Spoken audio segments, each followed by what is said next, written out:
المستثمره زياده في توسيع المساحه. الامكانيات الموجوده في الولايه واللي عطاها ربي نعمه حقيقيه تاع المنطقه هذا.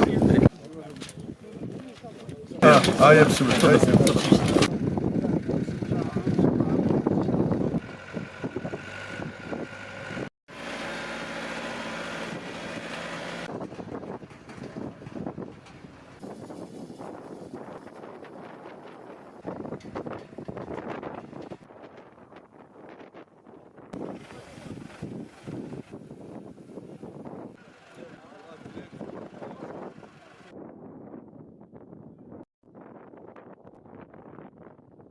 هذا اليوم حضورنا اليوم رفقة السلطات المحلية رئيس المجلس الشعبي الولاية كل إطار الدولة الانطلاق الرسمي لموسم الحرث على مستوى البذر على مستوى ولاية نعامة 2025 شنو نقدر نقول اليوم نستبشر خير في هذه الولاية.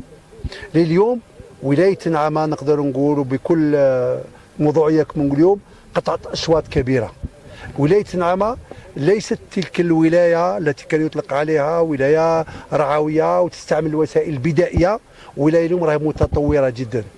كي نقول لغة الأرقام كنا 2023 3000 هكتار فقط في ولاية صالح للزراعة، اليوم رانا في 37,000 هكتار و200 والعملية مازال متواصلة. احنا نقول في بداية الطريق.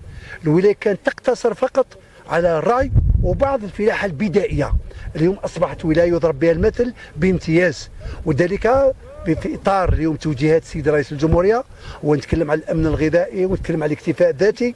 ولاية نعامة كنموذج لتوفر فيها كل الشروط، الحمد لله لموفرة تاع المياه، كذلك الشاسعة تاع الأرض وخصوبة التحادي الأرض، كذلك التسهيلات تاع الدولة الجزائرية خلال ولاية نعامة قطعت هذه الأشواط. نتكلم على الكهرباء اليوم الحمد لله حفر الآبار ماشي بتطور كبير. ولاية نعامة اليوم راهي قطعت أشواط في الزراعات الاستراتيجية. نتكلم على زراعة الحبوب، نتكلم كذلك كل المنتوجات على الذرة، نتكلم اليوم على النباتات الزيتية، نتكلم على البطاطا، نتكلم على البصل. هذه ما هي إلا بداية، العملية مازال متواصلة. خصصنا 80,000 هكتار وراح نوصلها إن شاء الله 80,000 هكتار.